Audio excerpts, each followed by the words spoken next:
vamos a volver a trabajar con los personajes del cuento La Selva Loca. Hoy vamos a descubrir a esos personajes mediante el sentido del oído. Vamos a escuchar los sonidos que emiten cada uno de ellos.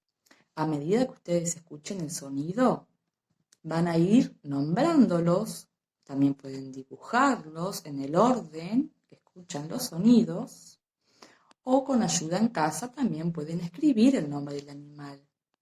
Pero pueden haber algunos sonidos intrusos, algunos otros animales de la selva, pero que no son del cuento.